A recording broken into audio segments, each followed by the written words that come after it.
What's happening, every peoples? Welcome back to the show. Hey, are y'all looking for some schneeper? Well, of course, my horse. We're talking about Hostel from 2005. I'm Dusty Lane. I'm Jason Mitchell. And we are the Cinebytes. Hello? I came for you. We have such sights to show you. It was an excellent day for an exorcism. I said, I'm not gonna hurt you. I'm just gonna bash your brains in. I want to play a game. What's the boogeyman? As a matter of fact, it was. This is God. We all go a little mad sometimes. Haven't you? Put your brothers into that door! But sometimes that is better.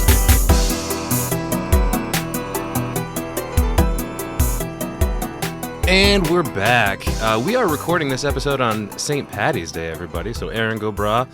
If this episode releases when it's supposed to, which we're kind of down to the wire, but if it does, it'll be 2 days after St. Patrick's Day. So, I hope you guys aren't still hungover. Jason, are you doing okay so far? Like, you haven't started drinking yet today, right? No, it's been a dry St. Patty's Day so far. So far. The trend is probably going to continue. So, yeah. We shall see. Anyway, you might have noticed at the top of the episode, we are down a guy today. Nick had some prior commitments, and I'm sorry, guys. I was just trying to paint a better picture. He's actually dead. He was killed by a deadite after the last episode, but we are working on ways to resurrect him. So we shall see. Yeah, we're talking about Hostel, of course, directed by Eli Roth from the grand old year of 2005. Jesus Christ. 94-minute runtime, rated R, fucking duh. This movie's gory as shit. What we got studio-wise, we got Next Entertainment, Raw Nerve, Lionsgate, Screen Gems, Sony, and a little bit of everybody dipping in this motherfucker. Also presented by Quentin Tarantino. Yeah, and that's where he kind of got his in. I'm surprised. Eli Roth with this movie, you know. Right. I'm surprised we didn't... Eli Roth got his in from Quentin Tarantino. Yeah. Okay. Yep. Gotcha. Yeah, I'm surprised we didn't see more feet in this movie. I mean, we did. There's definitely feet. There's feet. There's definitely feet. Don't worry, guys. There's feet. So our setting in this movie, we start off in Amsterdam, yeah? Yeah. And then we end up traveling to Slovakia. And... basically, what we're talking about here is three friends are traveling across Europe, and they are convinced to stay at a hostel in Slovakia. Terrible idea. And that's a bad fucking move. Kind of some, like, most dangerous game elements in this. Everything about the entire movie feels uncomfortable. Yeah. I feel like traveling abroad is dangerous. Right. Even traveling with a dude is probably dangerous. Right. But, yeah, there's red flags all over this movie for stuff that's happening. Good Lord, I'm surprised they're not in fucking Switzerland. There's red flags everywhere. Jesus Christ. Run through a character list here. We got Jay Hernandez as Paxton. I think this dude was pretty good. It's not great acting in this movie, you guys, okay? No, Let's just get that out of the way. I don't think there's going to be a single Eli Roth movie where we have great acting. However, there's bright spots, here and there. Jay Hernandez, I think, is really good as Paxton. He has a way of speaking to people that really, like, pulls you in. He seems very genuine. Yeah, I think so. Derek Richardson as his buddy Josh. Athor Gudjonsson as Oli, the fucking drifter they picked up somewhere, and now they're all, like, besties. Do you know where Josh is from previously, other than this movie? Well, Paxton says he's from California, so... No, so... I know. He's from Dumb and Dumber. Oh, really? Does he play one of the dudes? He plays Harry. No shit. Yeah. That movie was awful. Yeah, he's not the greatest actor. I don't really like his character too much in this movie, but I think that's all on purpose. Yeah, he's kind of a weenie. And not the kind he needs to be for the trip they're having. But, right. We've got a couple of mysterious foreign... Well, I mean, they're not foreign where they are, but...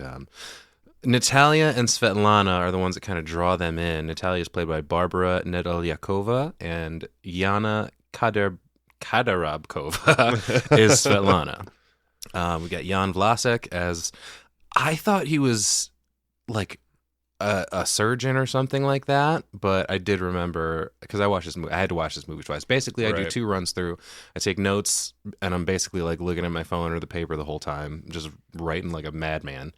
And then I watch it again just to watch it and just absorb shit. So this is the businessman. Yeah, all he's credited as is the Dutch businessman. Okay. So, cool beans. I think we're going to call him something else once we get to a certain point in this movie. Right. I'm just going to stick with that because it's way fucking funnier. We've got Jennifer Lim as Kana, and this is my favorite name in the whole movie, Keiko Seiko as Yuki. Oh, yeah. Who we don't see a whole lot of. She's just got a couple of short little clips. Yeah, she doesn't last long.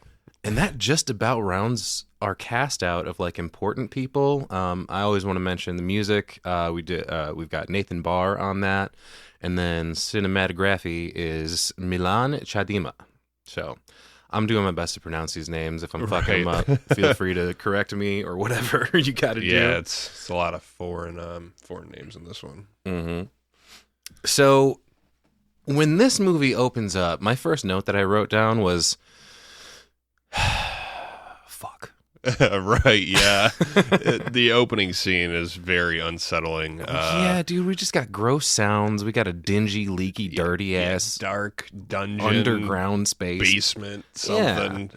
And you can hear the hoses. You can hear the hoses. That is fucking. He's just like spraying blood down all over the place, right. and viscera of different varieties. I like the whistle here. I was just about to mention. Yeah, the guy that's cleaning the room is whistling. Like he's just doing his job. And it's very Kill Bill. Speaking of Tarantino, right? When what's her face is walking down the hospital hallway whistling, right? Right. It's got the same like vibe to it. I don't know, like it's way different circumstances, obviously, right? But it's got the same vibe somehow. So I said it was a cheerful whistle. It was definitely a cheerful whistle, and why not? He's a happy fucking guy. Yeah, he's in a good mood. Yeah, he's doing exactly what he wants to be doing. It goes to a shot of a drain, mm-hmm. and that's nasty too. It's like blood, dirty water, bone fragments, maybe teeth. Yeah, probably teeth. There's bloody forceps being cleaned in a jar, like barber style. The blood coming off of him is like, I don't know, it's stringy almost in there. It's weird. Right. I don't like it. Yeah, there's very little about this movie that's not nasty, honestly. Right. But I mean, that makes perfect sense. We got Greg Nicotero and Howard Berger doing SFX again. Right. Which, I mean, fuck yeah, they're two of the best, obviously. So yeah, we cut from the bloody drains and the cleaning tools and all this fucking filth to a cool shot of like a neon sign that says Hostel in the reflection of a puddle. Right. And then somebody steps on it and some shitty music starts and we're off and running. So one thing that I noticed on my rewatch here was as they're coming out of the hostel, this is going to be our main 3 characters, Paxton, Josh, and Oli. They're coming out of the hostel and somebody's walking in through the same doorway. It's Alexi or Alex. Is it? Yes. He's wearing that same coat that he wore the whole movie. It's like an Adidas 3-stripe. I didn't notice because I was too fixated on the fact that it didn't make sense. Like it was a weird edit right here. Right. Because like when he's walking in, there's not like a second of time that passes when they're like stumbling out. So it's like, did they fucking like pass through each other like ghosts or something? Yeah, so it was really weird because it was actually Alex's foot that steps in that puddle. Yeah. It's actually Alex going in and then it pans to them coming out. Yeah. Your mind will trick you into convince you that it was one of our 3 guys, but it definitely was not. Right. Yeah, this music fucking sucks. Mid 2000s, we're still in that fucking shitty like new metal phase going on. Oh yeah. I don't know how you feel about new metal, Jason, as a metalhead. I mean, when we were kids, it was one thing, but I don't think it held up. You know, no. that's my personal opinion. But. I mean, I can't deny that I listened to some shit like that because that was what there was to listen to. Yeah, oh yeah. But it didn't take long for me to see the light. It's very Freddy versus Jason-esque. Which that was what 2 years before this, right? I think. So Paxton, Josh, and Oli come out, and they're like, oh, man, Amsterdam rules. They're just a bunch of fuckboys here, basically. I think Josh really summed it up, though. Did we really come all the way to Europe to get stoned? I mean, yeah. And then it immediately cuts into the the cafe. Well, that's the thing. He's talking about. Josh is trying to make suggestions like that would make sense for someone traveling in Europe, like historical sites or whatever. Go to a museum. Yeah, he's like, maybe we should hit up the Anne Frank house. Like, fuck yeah, let's check it out. But no, they go off to the red light district. Yeah, immediately. And he was like, maybe we should go to the museum. He was like, how about the hemp museum? I think Paxton said that. Right, right. You know why we're here. Oh yeah.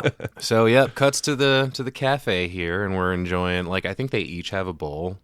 Yeah, they're sitting at one of the typical shops you would see if we were watching any other movie. It's legal here, Jason. You can talk about it freely. Oh, that's true. Yeah. I forgot it's all changed it's in okay. Ohio. It's okay. So. Yeah, they're sitting around and there's bongs and hookahs and evidently women who are deaf, according to Paxton. Well, he says she's in a coma or something. Yeah, like Oli has her in his arms, and he walks over and sits her in a chair and says, I present to you Isabella. Yeah, like, fuck. As he's delivering a woman of the night, I and guess. Like, right? I don't think we should hook up with someone who's comatose or whatever. Right.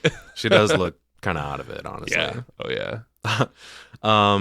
We got a bunch of the silly dialogue from back then. They take a hit of the hookah the dude brings up, and he's like, that's the shit, whatever. Oh, yeah. And the goofy guy that brings up the hookah, what was this guy's deal? He had crazy big hair, an older guy. Yeah. You want to get stoned? Yeah. Which they're making fun of him too, but I think you've gotten stoned enough for the lot of us. Right. Weird local guys, but I would imagine that's how it would be over there, they're just trying to sell. Fucking probably, yeah. Everyone's just hustling. Yeah. Here's where we get a quick little Eli Roth cameo, and in the background, he's like, yeah, dude, smoke it. And it fucking cuts to him and his buddy sitting at the table. His buddy coughs right into the bong. All the water shoots out the end. Dude, there's bong water all over the place. Fuck. So ridiculous. It's not going to smell good. And it's pretty funny that after he says that, yeah, dude, smoke it, Josh looks over and he's like, are there any fucking Dutch people in Amsterdam? Right. What the hell's going on around here? A big tourist attraction, Yeah, for sure. Which I imagine that to be pretty real too, Oh, of course. I mean, especially Americans shoving their asses into everything. Right. So we cut to a nightclub. Fucking Josh gets yelled at for wearing a fanny pack. Which, we keep talking about, during this era, and yeah, absolutely. You weren't wearing a fanny pack in 2005. Oh, no. Hell no. You get your ass kicked for wearing a fanny pack back then. For sure. And, my favorite is Josh. He is so whiny this whole movie. He's so weird and awkward. Well, he's trying to get over his ex, dude. Right. Okay, buddy. Jesus. But he says I can't put my passport in my pocket because it chaps my thighs, bitch. Cool thing to say to then fucking follow it up with bitch. Right. All right. That's what was the thing people were saying before, if you add and shit to anything, it sounds gangsta all of a sudden. I was just outside blowing bubbles and shit. Right. Funny thing is, I used to be Bubbles. Anyway, it's actually not a lie. People called me that for years. I worked really hard to lose that shit. It's coming back. Somebody yells out "Sneeper alert" with that, and the first time I heard that, I'm like, "What the fuck is that?" Right. There's a couple of chicks standing over there that are eyeballing. Paxton's like, you should go talk to her, dude, whatever. And he's like, oh, no, dude, she smokes. He's like, it's fucking Europe. Everybody smokes. Which is legit. Well, immediately, that was not typical back then either. As much as everybody was smoking and stuff, I don't think people weren't as complaining about it. It wasn't as... I think they were getting to that point here in America. Right. I don't know what the situation was in Europe. Probably nothing has changed. Right. But people smoking inside, this was probably around the time that was starting to get to be a big deal around the early mid-2000s. Right. And eventually they banned it. And that's good. So while Josh, he takes his fanny pack off and hands it to Paxton so he can have a better chance with the ladies. And he walks over, but he fucking knocks into this girl and like spills her drink all over her and shit. She's pissed. And then fucking Legolas walks up and tries to fight Josh. Yeah, he shoves him in what Josh calls him an elf or something, you know. He does, yeah. Well, he calls him an F-bomb elf, unfortunately. We got a lot of that word used in this movie. Right. Which, again, 2005. Yeah. Different time. I wrote down at this point that I can't wait for them to start getting tortured because at this point I was just sick of them already. Right. Yeah, they're extremely frat guy. Oh, yeah. You know, they're shitty. There's a lot of talk about getting pussy and all that, you know, so. Yep. Once again, era, you know. Right. And, so they end up at this weird like neon brothel and Josh is inside just like looking at the silhouettes of all the people in these rooms having fun. Which is super silly too. It's you know, there's like people high-fiving and shit. Right? You know, like, yeah, the Eiffel Tower. Right. He's looking into this one room and I'm like, Josh, you fucking moron. There's one room in particular that he like leans over to and he's like paying particular attention because someone is getting hit inside of it and she's screaming, oh my goodness, I have to save that poor girl. And he fucking leans in and he's like, are you all right in there? Right. And fucking, yeah, of course she's fine. He opens it up and it's like a BDSM room. Right. She's having the time of her life. Leave her alone, dude. He said, if you watch, you pay. Yeah, right. Well, I loved that Ole and Paxton come up behind him. Yeah. And Ole opens the door again, and she says, you watch, you pay. And he says, I pay. Right. And he grabs Paxton's shirt, and they both go in and shut the door. Right. And I think at this point he gets locked out. Right. Because he's just going to bring the whole thing down.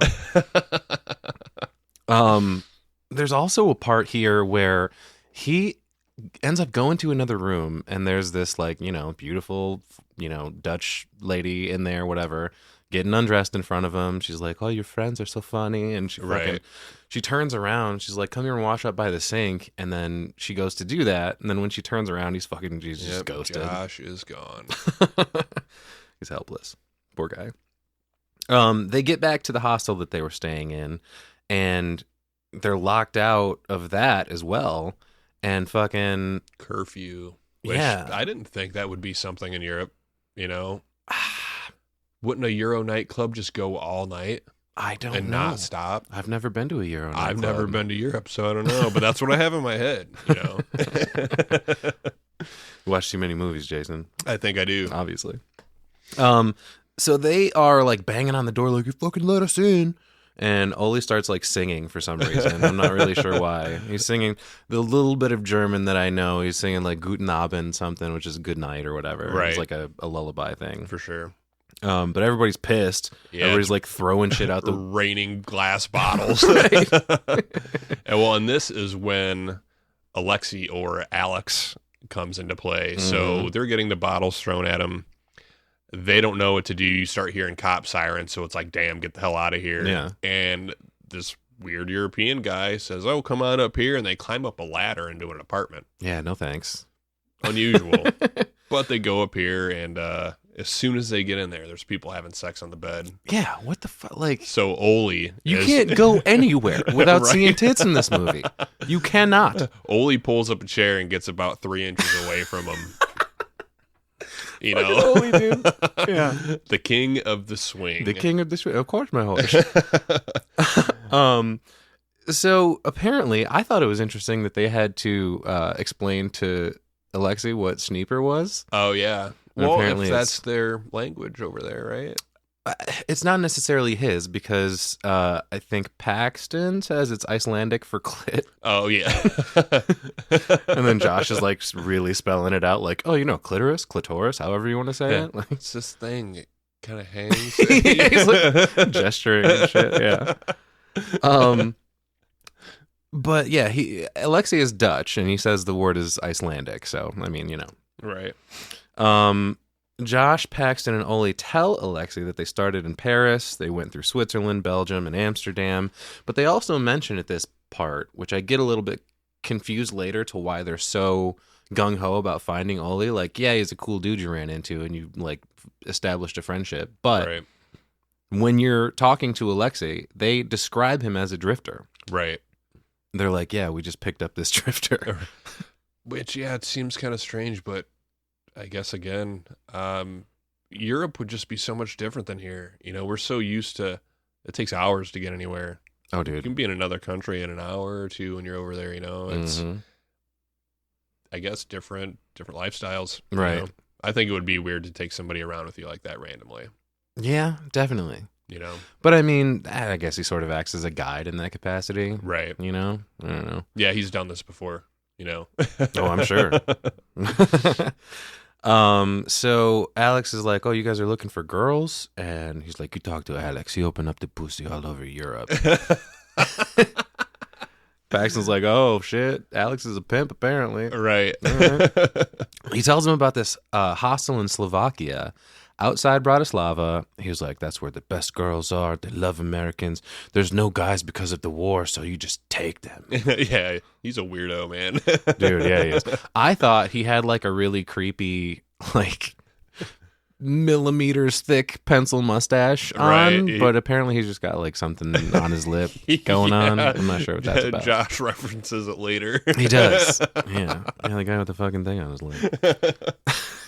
You know, that guy. So we end up cutting to a train trip, and they take the ass face pic like when we go into the train. That's hilarious, though. So Oli pulls out his ass, and Josh is drawing like a face on it, and you can't see it right away. And then it snaps to Josh waking up and him taking the picture, and Oli's ass is right next to his face. I think it's even funnier the way that they cut it, because you don't see. I thought he was just like drawing on a wall or something at first, Right. But then they cut to what he's actually drawing on, and it's an ass. Like, oh, okay, It's extremely 2005 also. oh yeah, fucking everything in this movie is Right. man. Yeah, I love it. So a random ass dude walks into the cabin they're in though, and he's like, is he on the phone when he walks in? Yeah, he is. Okay. So he's like, oh, sorry, guys. Like, all apologizing to him for being on the phone, even though he's never met them in his life. Right. This dude's too much. Oh, yeah, this guy is extremely weird. So they're all sitting and they're talking. He ends up getting out his lunch, evidently. And Paxton asks him if he needs a fork. Hey, you need a fork for that, Chief? He's like, no, I prefer to use my hands. I like having a connection with something that died for me. And every time he, like, takes a bite, he, like, grabs it and he's, like, shaking up to his mouth. So remember that shit for later. Right. Oh, God, it's so awkward. He mentions a daughter when he walks in. He's like, oh, yeah, she misses her daddy. And daddy miss her, you know. And then Oli, because this dude showed him a picture of his daughter, he pulls out his wallet and he's showing everybody a picture of his daughter. We find out he used to be married for 8 years and has a 6-year-old kid. So that's pretty cool. A little unexpected for him being a drifter and what they're out doing. Yeah, know? what do you mean by drifter? Because if you have a kid, what the fuck are you doing drifting? Right. But he's just fucking on an adventure just like Paxton and Josh. Of course, my horse. Right. I think that's going to be my new thing for a minute. We'll see. You can tell something is wrong with this dude immediately, though. Like, he just gives off vibes. Yeah, he's extremely creepy. Creepy. He mentions to Josh, he says, like, oh, yeah, I'm sure you get plenty of girls, handsome guy like you. And it's another very 2005, like, oh, I'm not gay, bro. Like, Right. can we do, like, a movie that's not from this area? Or, We're going to have to. 'Cause I think we're hitting a lot of them. we did. Yeah. Somehow. So he ends up grabbing Josh's thigh, Mm-hmm. being extremely awkward, and He's like, wow, watch your fucking hands. right.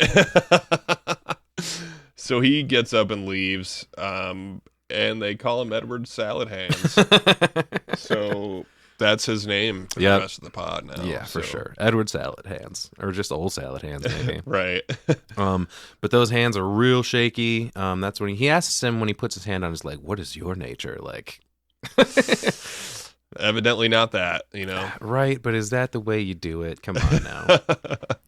The train stops, everybody gets off, and this place is fucked. I would get right back on the train. This looks like fucking footage of Chernobyl or something. Right. Well, first of all, there's nobody around. No. And there's nothing around. No. The only couple buildings that are there look like a bombs went off. Like you said, Chernobyl, there's nothing there. They end up walking down some stairs at the station and evidently find a cab. Mm-hmm. And even the cab ride, they have a couple transition scenes and there's just nothing. Yeah. Well, there's a factory, though. Josh was like, hey, maybe we could take some factory tours. That'd be fun. Right? Yeah, I just had a bad feeling about it, It did not look good. Yeah, for sure. But when they get to the town that they're headed to, it's outside Bratislava, apparently. Right. But this town is fucking sweet, man. The architecture is fantastic. There's a little river running through that they have to like walk across to get to it.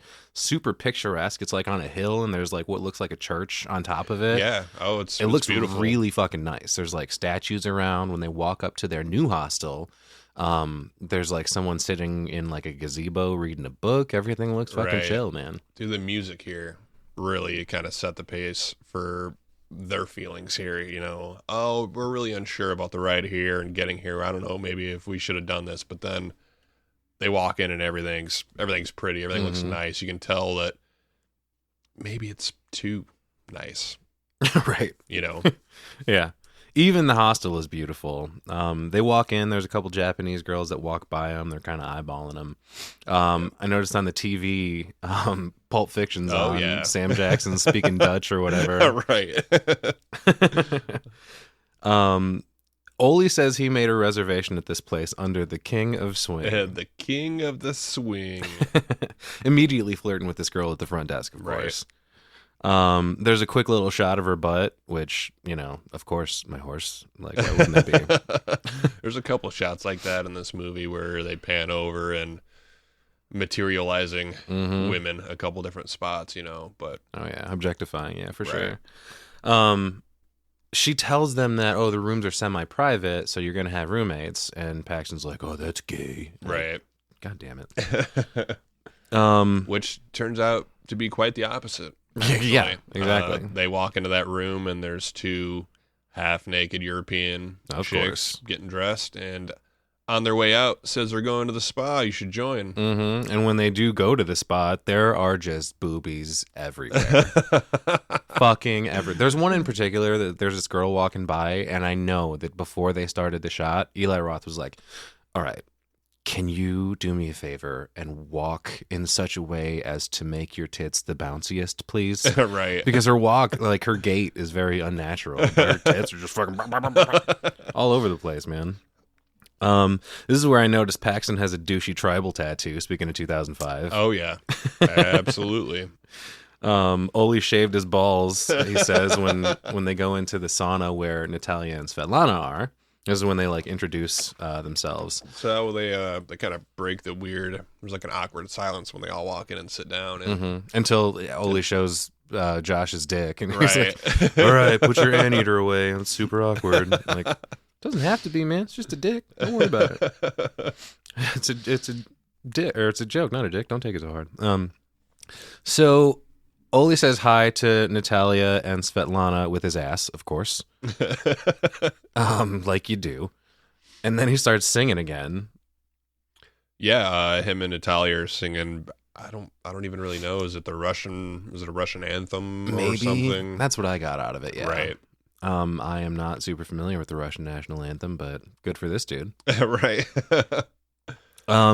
They cut to a nightclub and everybody is terrible at dancing. Oh yeah. It's fucking bad, man. It's awkward. These poor son of bitches. We see the two Japanese girls we from the do. hostel. Yep, we do see them.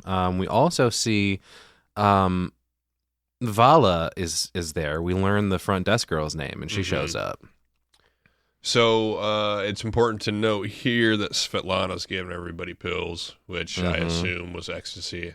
I assume that too. So yeah. everybody's getting dosed, And I think what's happening here, because later when they end up getting really fucked up, Josh and Paxton, that is, I think they give them something different. So I think this scene is there to get us comfortable with them giving them drugs because they wake up the next morning and everything's fine. Right. So the next time they do it, they're more accepting of it or more comfortable with accepting it. Right. And then that turns out to be a fucking mistake. They have everything down to a science about the way that they do all this. Oh yeah, It's for crazy. sure. I'm sorry, not Svetlana. Vala and Oli are by far the best dancers, and they're like up on a piano or some shit. Yeah, they're up higher than everybody else. Everybody can see them dance, and you can tell they're having a good time. They're the only ones with any kind of rhythm at all. Right. It's fucking. I don't get it, dude. Why can't you move to music? Like, I am a musician. I kind of feel it, but how can you not if you have ears? It's that weird Euro electronica.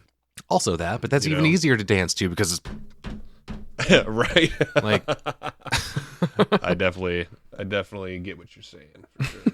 Picking up when I'm laying down, smelling when I'm stepping in. So of course Josh ruins everything again by talking about his ex.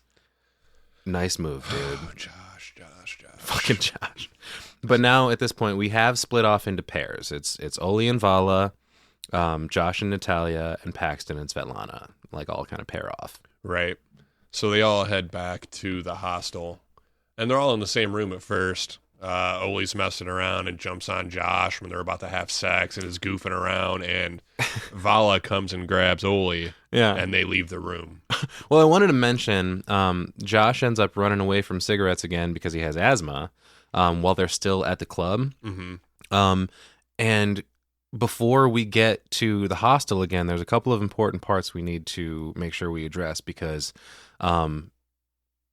he's like standing outside, he takes a puff of his inhaler, and then this fucking gang of kids comes out of nowhere and tries to mug him for cigarettes and money. The crazy ass kids, man. Yeah, and then Salad Hands comes up and saves him by fucking throwing money at him, and then they all disappear. Right.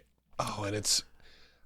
Okay, so you have a weird interaction with a strange man touching your thigh earlier in the day, and evidently you feel bad about it and offer to buy him a drink later on. Yeah, I mean, maybe he had an attack of conscience. I'm a little bit thankful for this move because it at least gives them some sort of endearing quality. Yeah, red flag. Why is that guy at the same place we're at? How in the hell? He was on the same train. It's a small town. Same bar. I don't know, man.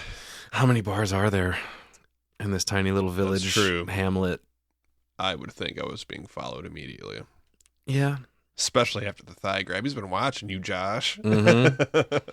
But he does end up buying him a drink and apologizing and all that stuff. And we get a quick shot of this dude's tattoo. It's like a bloodhound on his arm. Oh, see, I didn't catch that. Yeah. So you could see. Yeah. Right. Oh, yeah. So don't forget about that.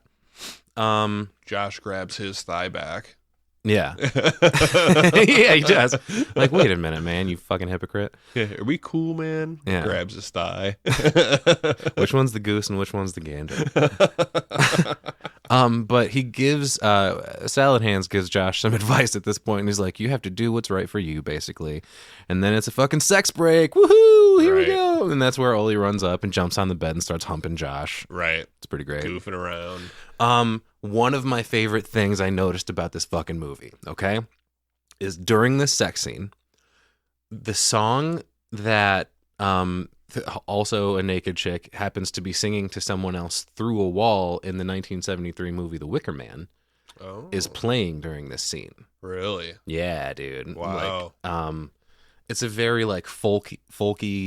I mean, all the music in Wicker Man is folky, but I really enjoyed because it's a reference here to what is about to happen to them essentially, because in The Wicker Man, this dude is the cop that goes over to the island is like very Christian, I think Catholic. He is like afraid of any sort of earthly pleasure, basically. So like he keeps getting tempted all over the place because everybody on this island is like free spirits. They're fucking hanging around in fields, fucking in a group, and like there's naked people all over the place, and he just cannot fucking handle it. Right. But he ends up fucking getting spoilers. He ends up getting got in that movie, burned up in The Wicker Man. But it was cool that Eli Roth chose to use this as foreshadowing. Yeah. I thought it was really cool. Yeah, for sure. But yeah, there's just so many shots of boobs. It barely gets away from boobs in this movie. Yeah, Boobs or blood are on the screen 1,000% of the time. It's true. It's your kind of movie, isn't it, Jason? Absolutely. While they're doing their thing, I did notice Natalia and Svetlana give each other a look across the room while they're boning. Oh, really? Yeah. Maybe to a, are we going to let this roll another night kind of thing? I think it's like making sure everything is according to schedule, basically. Oh, okay. Because like this is the time, I believe, where after this, like Oli goes missing the next morning and all that shit, and like this is where shit really kicks off. Right. Well, man, Josh's weird O face close-ups during the end of this sex scene before the next morning. You know what, Jason? What does your fucking O face look like? I ain't gonna put it on camera. We're not on camera. Yeah, there's just. I think everybody's O face is goofy. Is my point. They just shouldn't have. I didn't like it. I didn't like this part of the scene, and it was long too. Mm-hmm. We get it. Josh is sensitive, But it's focusing in on him because he's like, oh man, I'm physically connecting with another girl. Now I'm having another religious experience. I'm going to marry this one now. Right. Like, oh, buddy, the stripper doesn't like you. Right. Josh. Right. So when they get up in the morning, Paxton says something about like, oh, dude, the girls are showering together. Right. But they fucking can't find Oli, and they go down to the front desk to ask about it, and they're like, oh yeah, you checked out this morning. Yeah. Which is weird, but at the same time, may I remind you, Drifter. Right. Who's to say, like, you don't know this dude. Who's to say he didn't just change his mind in the middle of the night? Moral of the story, don't fucking help people. Right. Yeah, so he isn't around. They're trying to call his phone. No luck. Actually, one of the Japanese girls comes out now and is talking to Josh about, hey, her friend is missing. Yeah. Paxton says something again about just everything is gay in this movie. Oh, Yeah. that's gay. That's gay. Yep. Fuck you, 2005. Paxton tells Josh a story as they're walking down the street about, and this is the most that he opens up and you see a fucking person inside of him. Right. Where he tells a story about when he saw a little girl drown and the mother like started screaming, and it just like has always stuck with him and shit. And he felt guilty. He thought that he could do more to save her. Right. Basically.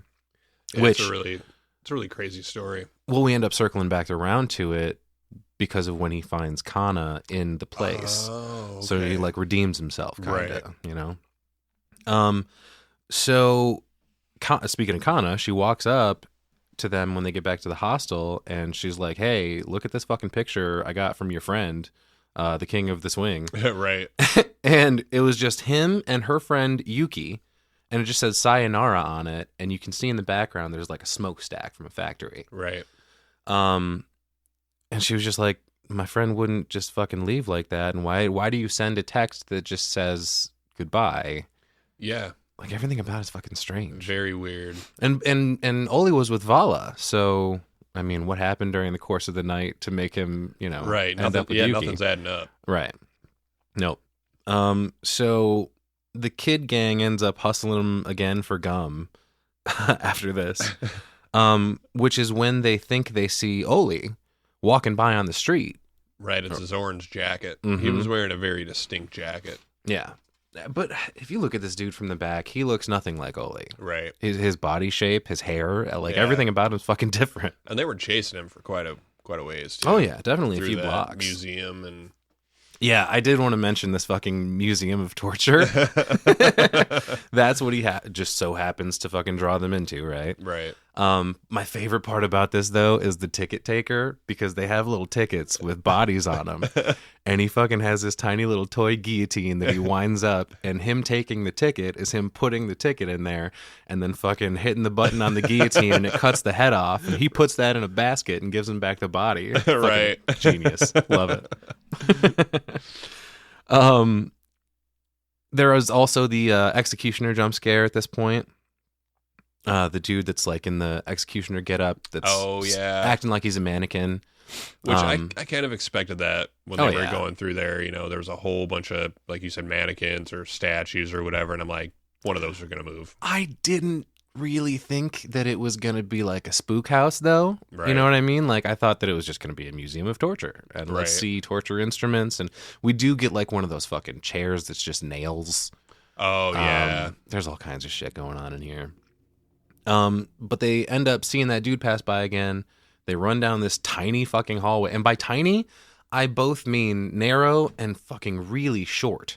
Yeah. Like, I don't think you'd make it down this fucking thing. I don't think so, no. And I probably barely would. Yeah, it's just a weird old European architecture, I think. Mm-hmm. But they end up chasing this dude down at the top of the stairs, and they're like, Oli! And he finally turns around, and of course it's not fucking Oli. Right. And he's like, where'd you get that jacket? And I was thinking like, okay, yeah, that's the same jacket as Oli's, which is weird, but who's to say that they don't have the same jacket? Right. You know? I don't know. Yeah, it was weird. I think the thing that stood out definitely was the color, but like you said, he didn't look like Oli at all. No. You know? Not even a little bit. Not even close. He had black hair. Right. That was the similarity. Well, as soon as they figure out that this isn't Oli, Paxton gets a text message or a picture from Oli. Yeah. And it's a picture of Oli's face, and it says, I go home. Right. But it looks kind of funny. It looks real funny, You know? because they end up panning. It's immediate that they do this reveal, right? Right. So they show him the picture, and he's like, what the fuck do you mean I go home? Like, fuck this guy. Right. And his expression is like completely blank, which doesn't seem like Oli, of course. With his mouth open a little bit, too. Yeah. And then we cut to that same image, and then we start panning back. And we see that it's just Oli's head on a table. Yeah. In one of those dark, dingy rooms. Yeah, I go home to the Lord, apparently. Right. The Japanese girl we see also got captured, Yuki. Mm-hmm. And then this dude's like, walking down the hall whistling again. Yeah, he was closing the cell phone from the text message sent of the picture of Oli's head. Right. And was finished with that. Well, how do we word this? He's finished with his first job. Sure. Or not even job, because he's paying. That, yeah. You know? His first entertainment experience. Yeah, his first victim, I guess. Yeah, and he is walking towards the other Japanese girl. Mm-hmm. With some fucking bolt cutters. Yeah. Oh, God. Yeah, he puts it right on her, like, middle toe, basically. Yeah. And I think it's hilarious, though. Like, we don't see him chop her toe off. We cut from that with the bolt cutters around her toe to Kana back in the lobby of the hostel clipping her toenails. Trimming her toenail. Like, what are you doing? Which, yeah, that was, I thought, great transition. But why are you just clipping your toenails in the lobby? Don't fucking do that. Rude. It's different in Europe. I suppose. The guys end up running into the girls again, and Paxton starts thinking with his dick again. Yeah. So it's like a, Shakespearean to fuck or not to fuck. And they choose wrong, of course. Yeah. Essentially, Oli is a drifter. Who knows where he went? We don't really know him. We could stay at the hostel and not party and have sex with these chicks and leave tomorrow, or go party, have sex with these chicks and leave tomorrow. Which you're, as a member of the audience, you're kind of on the fence about, because on one hand, like, yeah, something fucked up seems to be happening, but at the same time, he's like, I just want to find my friend and get out of here. Right. Like, he's known him for fucking 15 years. Right. I don't know. He's really into finding him. I would just be into going home. Yeah. Surprise, the king of the swing disappeared. But we know more than they do, too, But he's so fucked up about it that he starts seeing hallucinations. Yeah. I like that. Yeah. Yeah, don't mention it. I'm here all week. That was really strange to me, too. It didn't really make a lot of sense. He's like dancing with Natalia, and then across the bar, he sees Oli just standing there staring at him. Right. Which, is this also drug-induced, though? I guess I would assume so. Okay. It would make more sense to me, anyway. Yeah, I think so. So I guess it must be because at this point he feels sick. So he leaves Natalia and she's like, you want me to come with you? He's like, no, don't worry about it. I'll be all right. He stumbles back into the lobby and Vala's there and she's like, oh, don't worry. I'll take care of you. Right. And they she, help him into bed. she helps him into bed, but then she's standing in the doorway and then you see another pair of feet come up and stand there. It looks like men's shoes. Yep, for sure. So this is where Josh gets got. Oh, man. It gets heavy. There is another guy, like across the disco or whatever you call it. I think they call it a disco. They call right? it a disco the whole time. That gives a look at Natalia and Svetlana. That dude ends up coming back later. Mm-hmm. Just everyone's in on it. Fucking everyone is in on it. Almost everyone we have met in this movie. Is it everyone we've met in this movie is in on this shit? I don't. Everyone who's not Paxton Josh Rowley. Yeah, like the whole town's in on it for sure. Yeah. We find out later the police are in on it. Mm-hmm. It's a whole big scheme, you know. Yeah. And then Paxton also starts feeling shitty at the same time, and he's like limping away, and he ends up like being locked in like a closet, like a storage closet. Yeah, he's got the same kind of thing Josh is going on, but he's handling it a little bit better. So yeah, he gets up to go get around and go to the bathroom, gets a little disoriented because the drugs are kicking in, falls into that storage closet and gets trapped in, which, thank God. Right. It's funny to me, though. He calls. He's like, hey, somebody let me out of here. Open the door. And it's like, they can't, you dipshit. You're leaning against it. He passes out. Right. So we get some PHPOV right here, which, of course, everybody knows is peephole point of view. Because it's Josh waking up, and he's got, like, a bag over his head. It's basically the Jason mask in part 2, Friday the 13th part 2. There's just a little hole of vision One hole. looking around. Yeah. But in that, you can see, oh God, I don't know, instruments of torture, you know? It's like dentistry stuff, surgery stuff. To put it mildly, yeah. Nothing's super clean and sterile. Like, when did we get back to the museum? You can hear the water dripping. It's gross. Is that what got to you? The water dripping? Stagnant water. Just liquid sounds. I can't deal with the liquid sounds. But yeah, he wakes up, he's looking around, there's fucking torture devices everywhere, and then fucking old Salad Hands from the train comes in wearing a mask, like a surgical mask, and he grabs a drill, walks toward Josh, and then starts drilling into him. Yeah, into his thighs and then into his chest. Yeah, man. And he fucking, when he puts the drill back, it's got a bunch of meat all over it. The leg meat got me. Yeah. Yeah, that was really gross. Right. Josh is just screaming.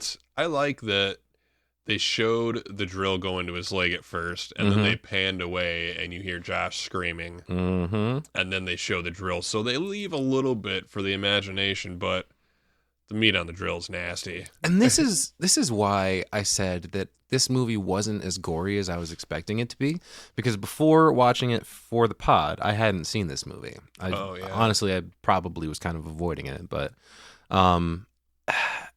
everyone always insisted, like, holy shit, dude, Hostel. Right. It's so insane. It's so gory from start to finish, which it is, but I think it was just hyped up for me, and when I watched it, I was underwhelmed a little bit by that. It's when it came out. If you saw this when it came out, that's also true. Oh my God, it scarred me. Yeah? Yeah, one of the scenes coming up in a second is I can see that image when I think about it, and that was the main thing. But everything has progressed so much now with movies and with gore and that line that everybody was riding. I feel like the rated R line is a little higher before you bust into NC-17 now. For sure. People are desensitized, and it's still a gory and nasty movie, but they leave a lot for your imagination too. Right.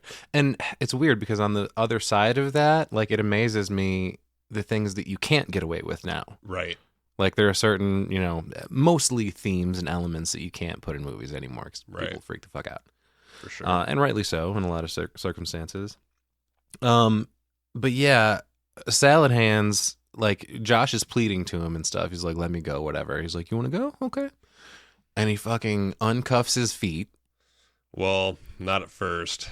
Well, I think when he walks back there, like, you don't see what he's doing. No, you hear Yeah. and Josh screaming the most heinous, disgusting, loud, painful scream. And then, I don't know, 20 seconds later, you hear that same and he screams again. Yeah. But then you hear the cuffs hit the floor from his hands, Okay. from his ankles. And then he walks over to the door and opens the door and tells him he can go. Salad Hands does, yeah. He's like, you're free to go.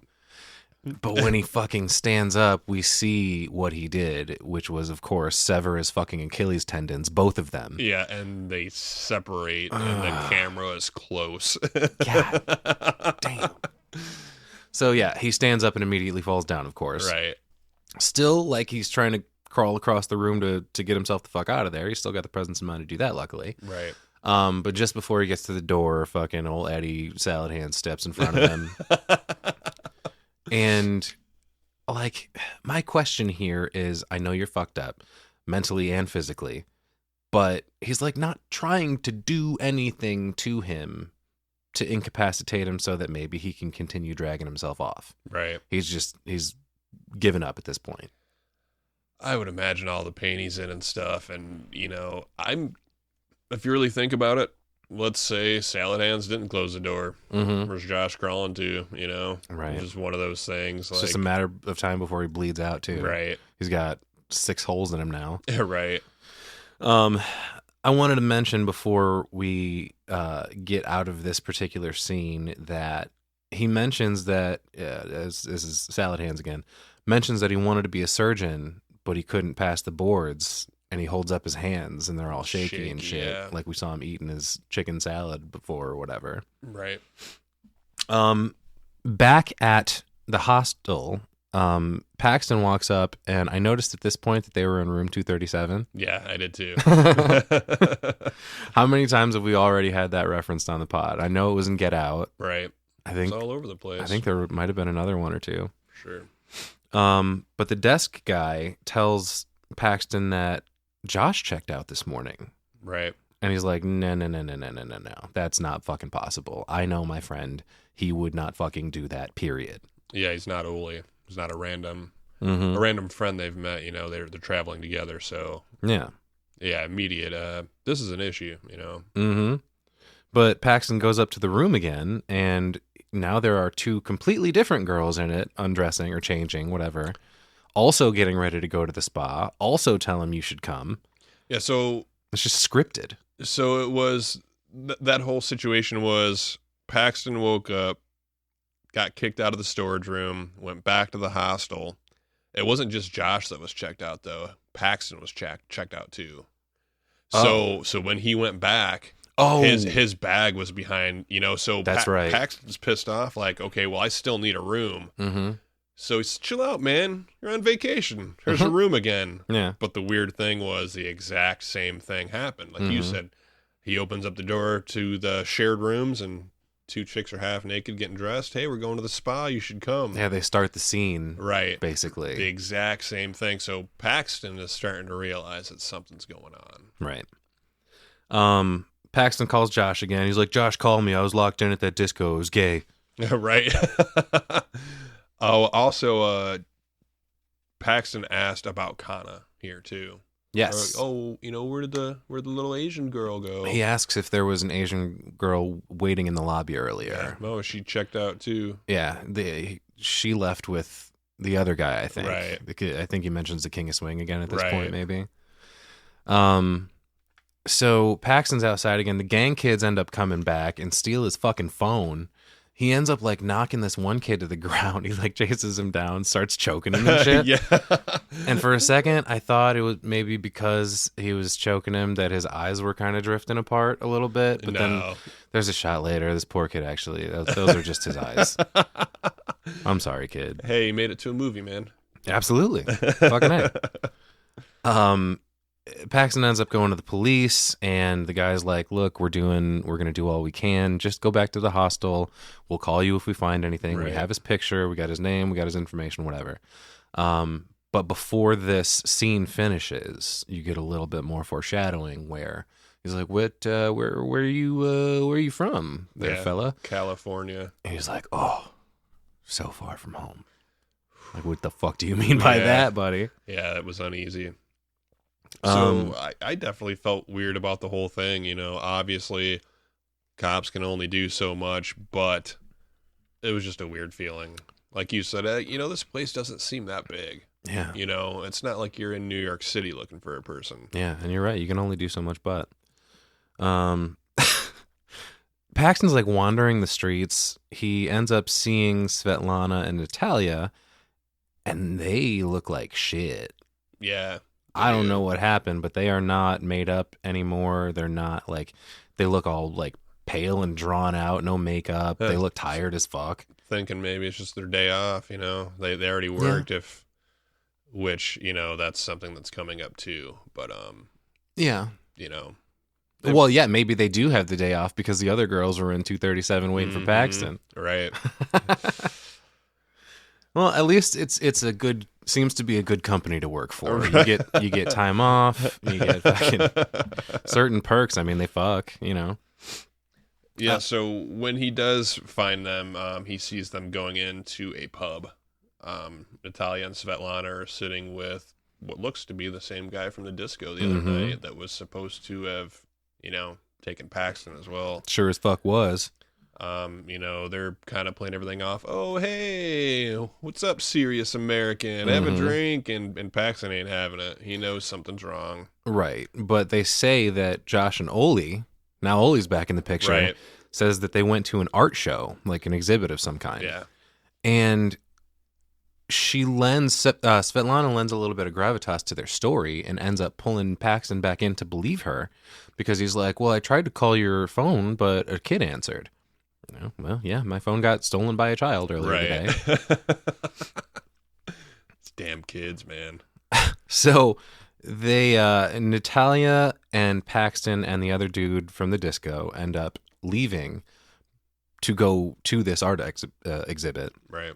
But Svetlana stays behind and he's like, aren't you coming? She's like, nah, I've seen this show. I don't blame her. I don't know if I would have wanted to go see it.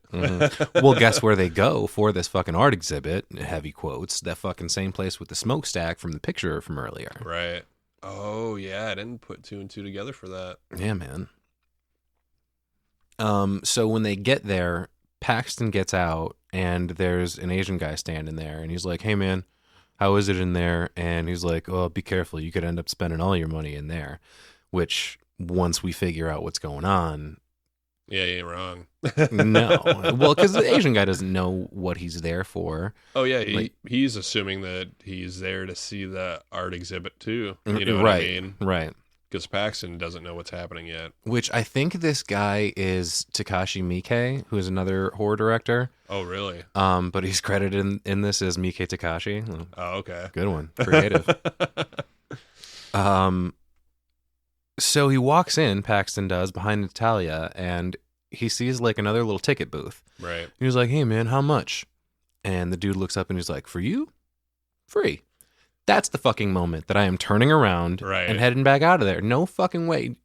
Every single place that they go in this, somebody's trying to hustle them for money or something. Like, there's not going to be anybody, especially in this dingy-ass place, where they're not going to be trying to run him. Right. You know? This place is so crazy looking. The same thing with the train station earlier, except this place is huge. It's a big building. There is no windows.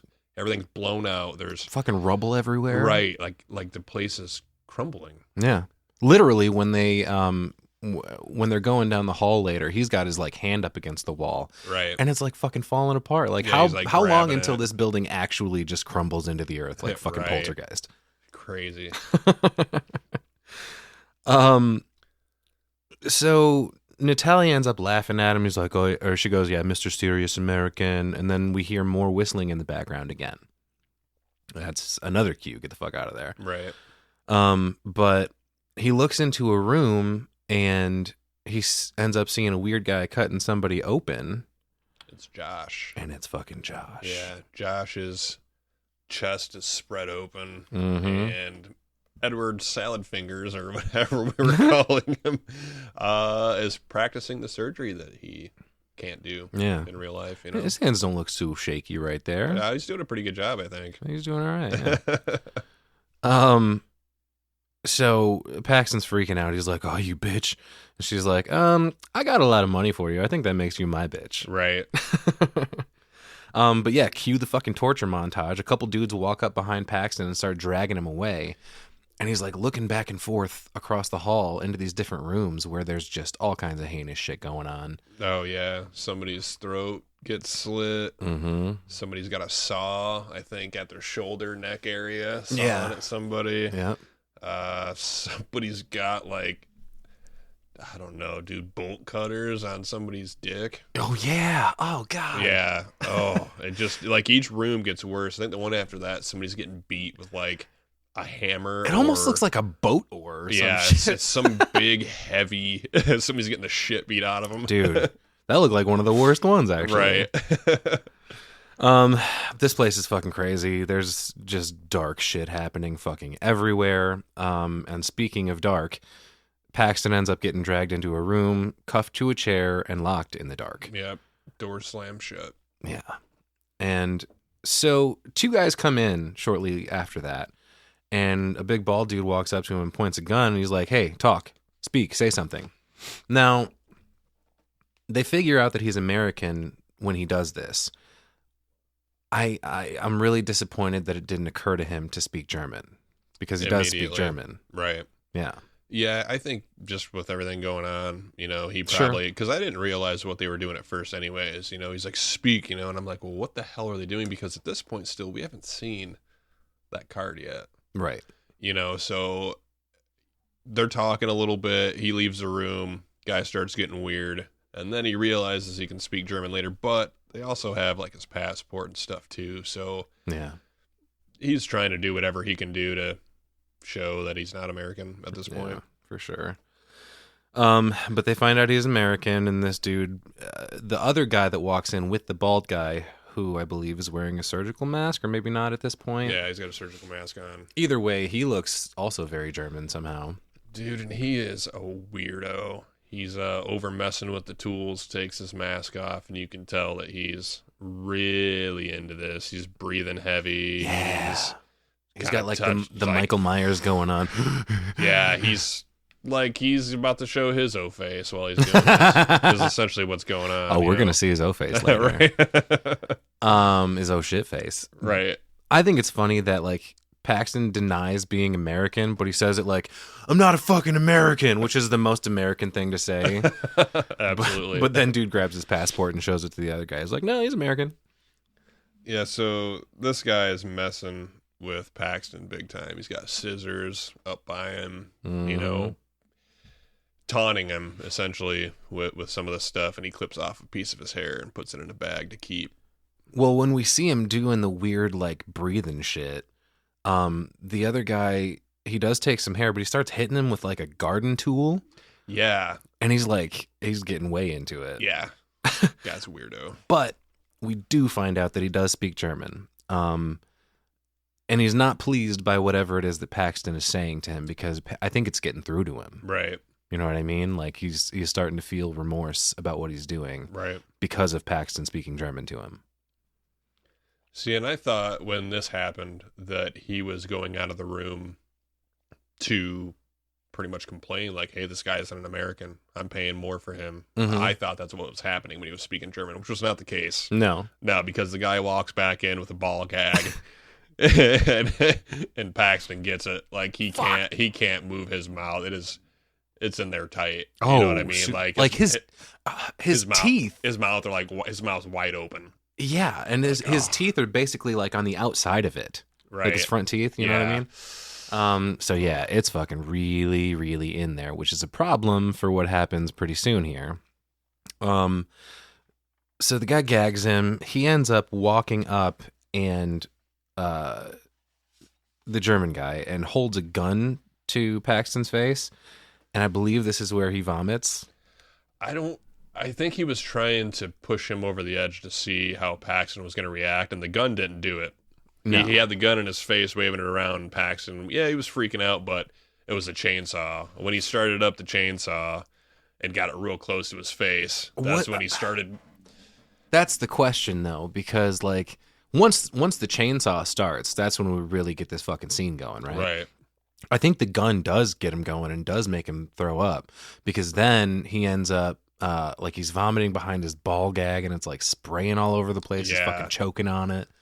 Well, he has to put down the chainsaw to take off his ball gag, but it's running still because he taunted him and had it like an inch away from his face. You're right.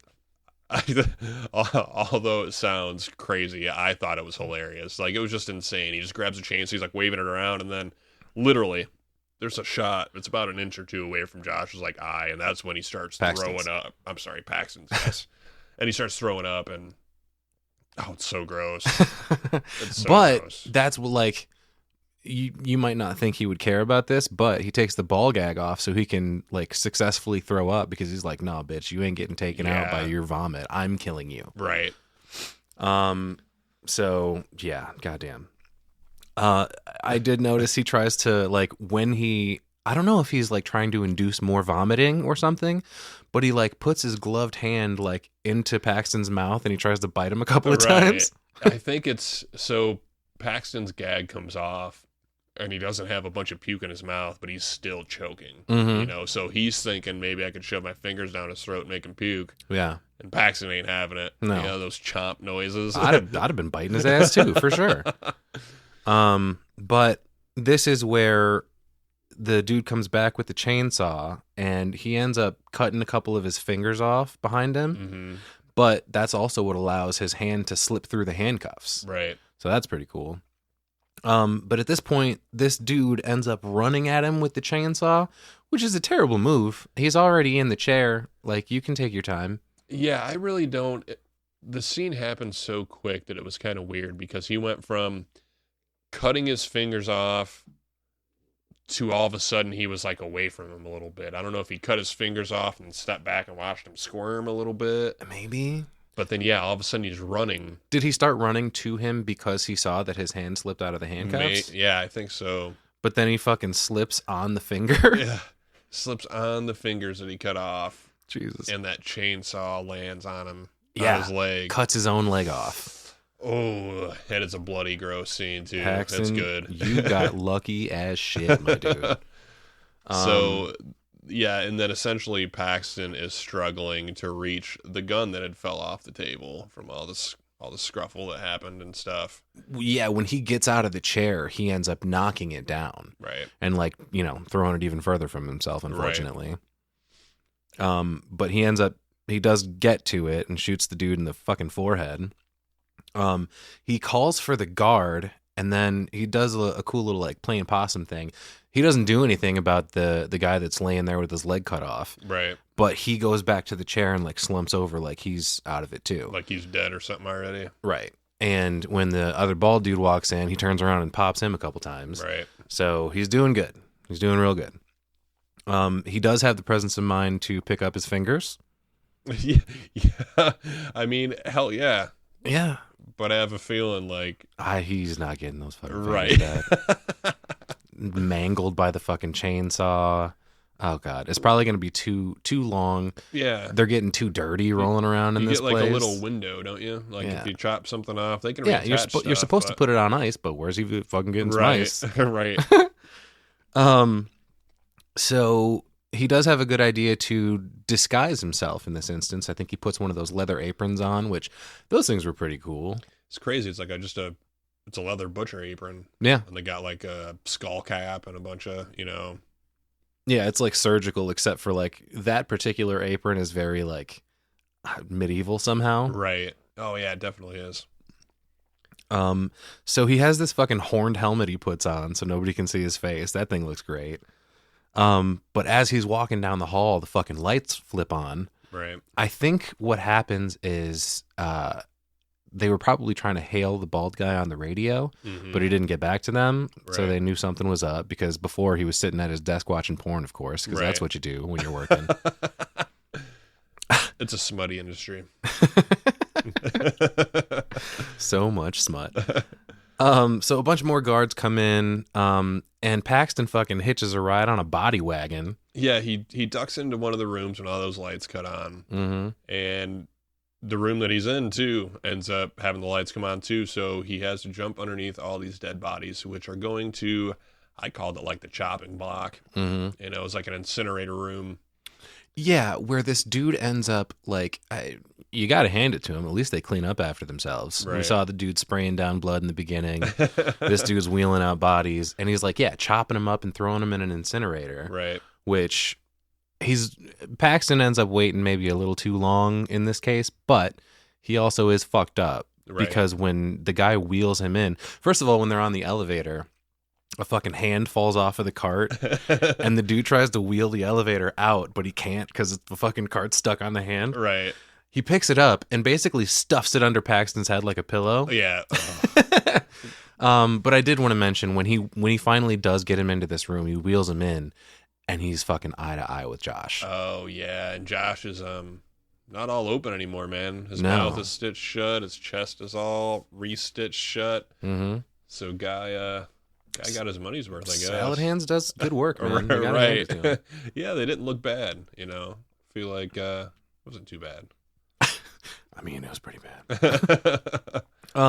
So this guy ends up, you know, Josh is fucked up. He sees him on the table, and I like his acting in this. He obviously doesn't say anything, trying not to get caught.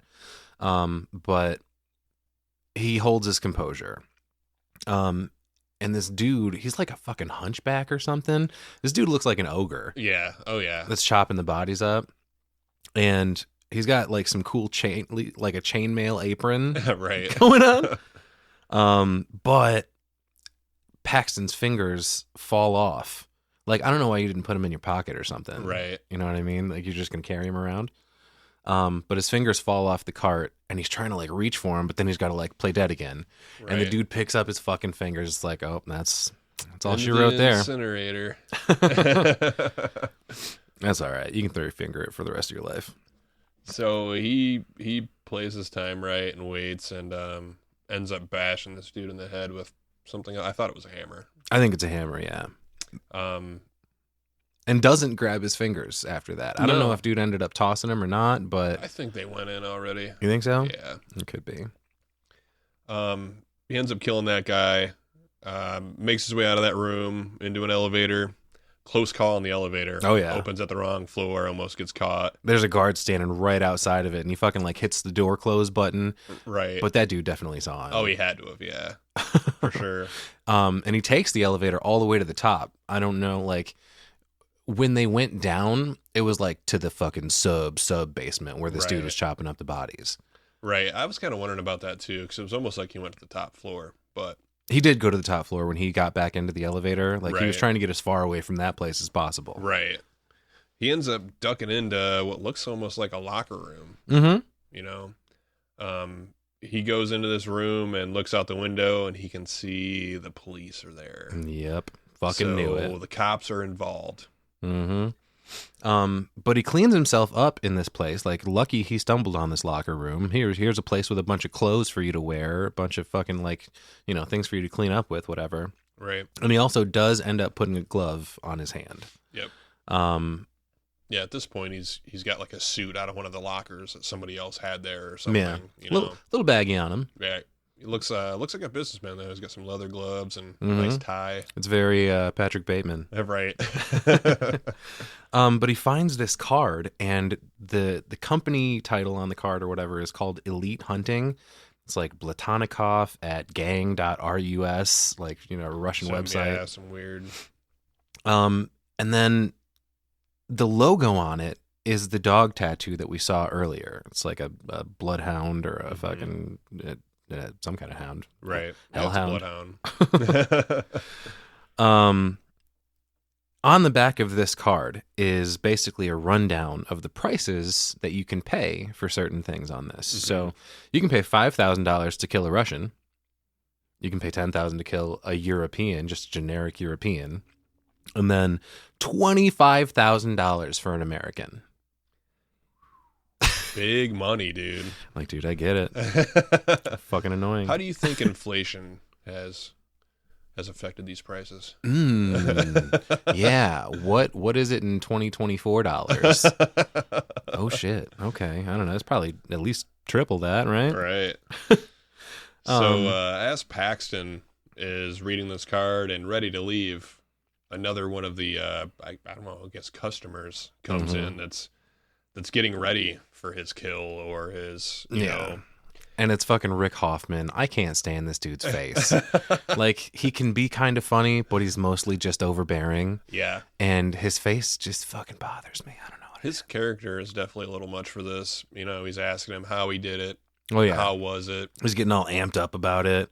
He's like, he goes about what I've been all over the world and pussy's pussy. Right. But you know what this is really reminding me of, kind of? Mm-hmm. It's Frank from Hellraiser. Oh. You know, almost this guy's the same kind of thing. He's looking for the most pleasure he can find, and you know, he's done it all. So after I've been all around the world and had sex with everybody, what's next? What's the biggest rush you can get? Yeah, I guess that would be it. I don't know. There's got to be a few more steps between sex and murder, right? I think so too, but sex and murder, Frank, man, you know, same kind of thing. Mm-hmm. To find that next pleasure. Man, I wonder where the lament configuration is at that moment in this universe. But he's like asking Paxton, like, how should I do it? Should I like make it quick, like shoot him with the gun? And then he's like, yeah, you should make it quick. He's like, no, fuck that. I'm not doing that. I'm not. He fucking gets all amped up. He's like, who wants some, bitch? Yeah, I'm going old school. Oh, my God. Jesus Christ. So Paxton ends up getting out of there, and he gets into a car, but then he hears screams, and he fucking has to go back in because we talked about that story earlier with him could have done more to save the little girl, you know? So he goes back in to save whoever it is screaming, because he's a fucking moron. Yeah, he was out and gone. Mm-hmm. The fact that he found a car that had keys chilling in it, yeah, and there was gas, you know, like, yeah, you were out. Which, seeing what happens later, they still would have chased him, right? But I mean, you're already to that step. You can't fucking go back. The odds of you coming back out of that, oh yeah, are slim to none. For sure, yeah. So he goes back in and he finds Rick Hoffman fucking torching Kana's eye. Yeah, there's a blowtorch up against her face and her eyeball is hanging out. It is insane. Her eyeball is like, I don't know if he like melted around it or something, but her eyeball is like hanging halfway down her cheek, basically. Yeah. Everything around it's all like bubbly and fucking gross looking. So here's the question though. Would you want it cut off? In the next scene, yeah, Paxton asks her, what do you want me to do? She's just screaming. Yeah, she doesn't answer him. And he grabs a pair of scissors and cuts that like ocular vein or whatever's holding her eyeball to her head still. My question is the eye still operational? Yeah. Because if it is, her vision is fucked up right now, for one thing. She's seeing in front of her and below her at the same time. Yeah. But I very, very fucking highly doubt that anything is still working anymore. Everything would have been damaged, probably. Yeah, absolutely. Yeah, You're fucking... There was a blue flame up against her fucking eye. Right. Like, there's no way. There's no way. Oh, but he grabs the scissors and he cuts it off. Yeah. This is probably the most disturbed I was, not because of the eye cut, but what starts leaking out of her fucking face after he does it. Hey, Kraft mac and cheese. Oh. God damn it, Jason. Yeah, it's like some kind. It's like a white liquid of some kind running down her face, and it's just so unnatural. Against cheesy. Like you expect blood to start leaking out of somebody, but no, what the fuck ever this is. Yeah, it's oh like a God. whitey, orangey. So it reminded me of macaroni and cheese Right. without the noodles. You know? Oh God, it's just cheese. So he ends up grabbing her out of this chair. They fucking end up getting to a car. I don't know how she's holding it together at this point, but she's not screaming, luckily. This is miraculous that he went back in, got her, and then they're back in the same car with the keys. Yeah, the odds of this are fucking astronomical. Yeah, it's so crazy. But hey, it makes it good. Yeah. Because it gets better right now. It does. So yeah, they start driving away in the car, and then that fucking prompts a car chase, obviously. They end up busting out through the front gate, and there's a car that ends up chasing after them. They end up running to a roadblock. There's like a checkpoint where cops are stopping everybody and looking. So not yet. They go through a town, and there's a van blocking the road. Oh, that does happen 1st, doesn't it? Yeah, there's a van blocking the road, and Paxton's laying on the horn, like, get the hell out of the way. They must have made a little bit of space in between them. Yeah. So the guy comes out, taking his time, gets in the van and moves out of the way. And then guess who's standing right in the middle of almost, it looks kind of like a town square or something. Yeah. You know, Natalia, Svetlana, and Alex. They're all standing there, and Paxton revs it up, hits all three of them. All three? Dude, how many points? How many points for that? Kills 2, and then the pursuing car comes through and finishes Natalia and like drags her under the car. It's a little unbelievable because when he hits the 3 of them, right? He didn't get much of a running start, so I don't know how hard he really hit them. When Svetlana flies off, she ends up probably hitting her head because of blood leaking out and everything. So, okay, she died. I don't know how likely it is that both her and Alexei like went through the same circumstances, but it's possible. But yeah, Natalia doesn't die, even though she goes like completely over the car and lands behind it, whacks the fuck out of her head when she lands. Right. I don't know if you noticed that or not, but like, holy hell. That car comes through hauling ass. Yeah, the car that was chasing them fucking finishes the job. Not only hits her, but fucking drags her. I don't know how far. Holy shit. Hell yeah, man.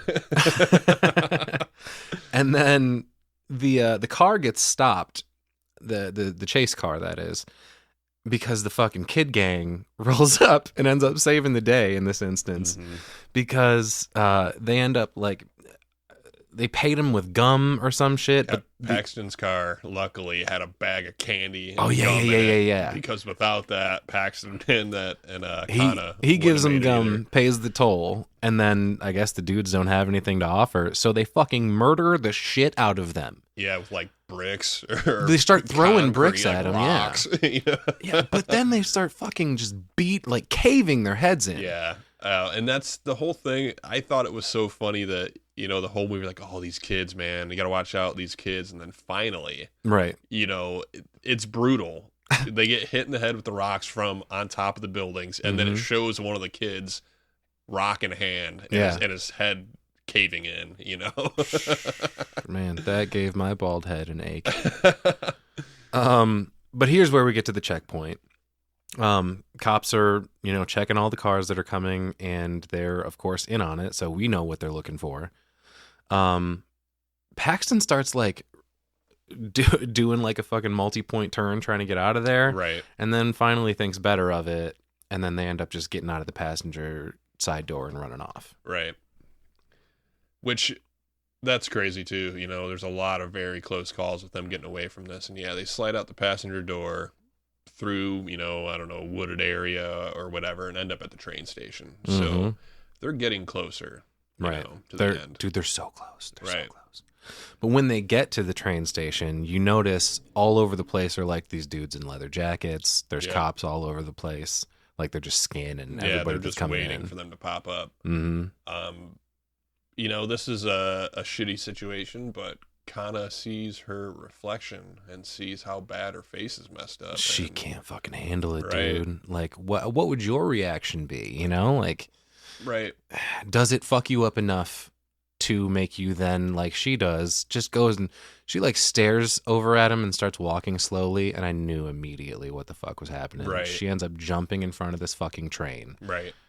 Which is good for Paxton, because that created the distraction for him to get on the train. Had Kana not done that, they both would have got caught. That's probably true. So we feel bad for her, but hey, thanks. Yeah, it pans back to where Paxton was hiding, and he's gone now. That's when he got on the train, But this hit from the train, dude, blood is just spraying all over the place. There's all kinds of...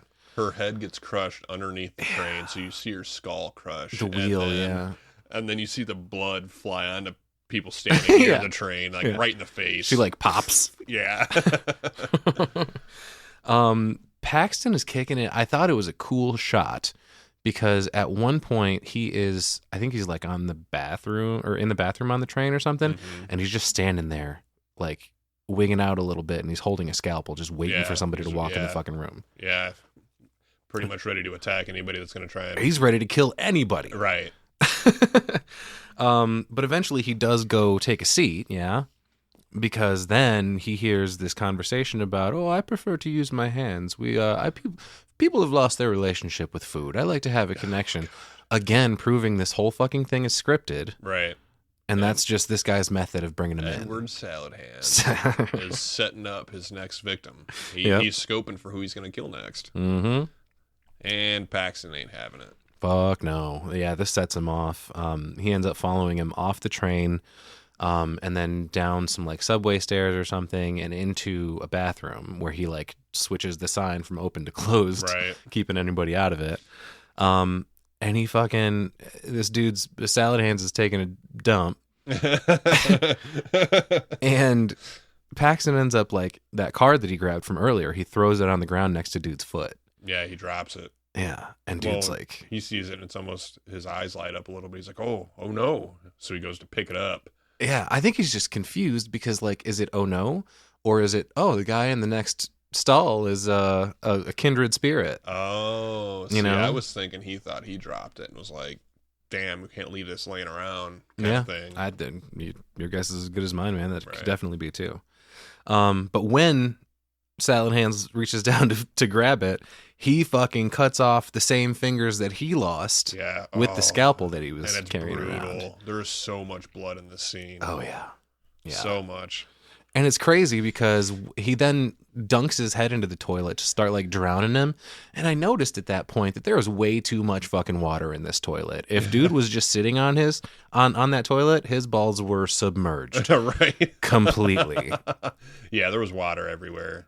But it was like there was water to the fucking top of the toilet. Right. Oh god, like, it was terrible. There was a big splash when his head went in, Like Yeah. There was, for sure. Yeah. So yeah, he cuts his fingers, he starts drowning him in the toilet, but then he fucking picks him back up, and the dude sees Paxton's reflection and recognizes him from earlier, and that's when Paxton fucking slits his throat, leaves on the train, and fucking cuts to black, man. Right. That's our movie. Very abrupt ending, which I don't know where you could have went from that. I don't know what else we need. Right. Yeah. I mean, overall for this, like I said, it's not nearly as gory or shocking as everyone always insisted to me. There's a lot of bad acting for most of it. There's obviously a really bad script. But I mean, it's still not the worst time, especially if you're into boobs and gore. I think it's fun, man. I like all of Eli Roth stuff. I know you do. Yeah, right. Yeah, this was obviously one of my picks. Your second Eli Roth pick. Right. Yeah, I mean, I was a fan. I mean, some of the stuff hasn't aged well, but if you can look past that, I think it was fun. I know I go down the middle on a lot of them, but I think this is like a 3 out of 5 for me. I was close to that. I gave it 2.5 out of 5 sneepers. Gonna rate this one in boobs. Right? I'm gonna give this one 50 out of 100 boobs because that's how many boobs you see in this movie. Yeah. So yeah, for sure. There's so many boobs. But I mean, I was right down the middle on it. I didn't hate it. I didn't love it. It was fine. Meh. Whatever. It's understandable. That literally, in our little recommendation box on our template that we have to take notes on, I wrote, whatever. Right. Do what you want. And that's okay. Yeah, I mean, it is what it is. It's Eli Roth. Right. You know what you get when you come to see an Eli Roth movie. Right. Or at least you should. If you don't, fucking fair warning. I'm gonna find out. You're gonna learn today. But I think that's about gonna wrap it up, man. Yeah. Not a whole lot else to cover. I didn't stick around for the credits because like I said earlier, like I watched all these movies twice, once to take notes and once to just absorb it.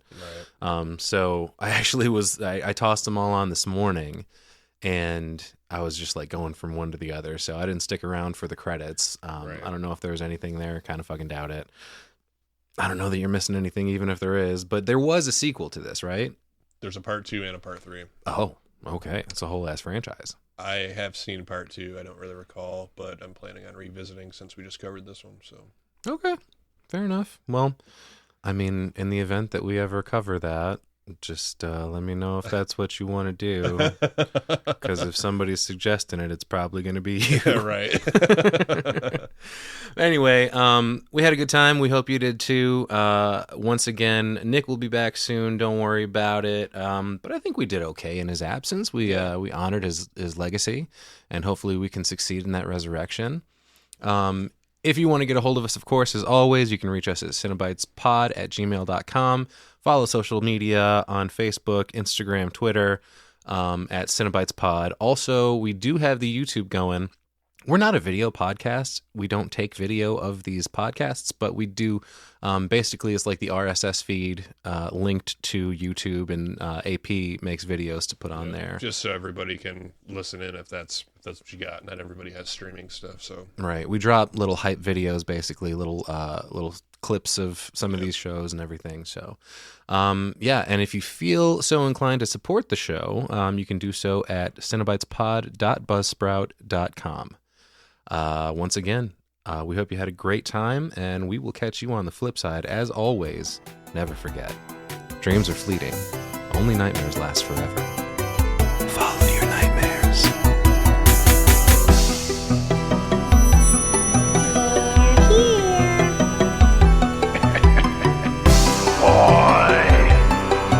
Kill her, Mommy! Kill her! I bid you welcome.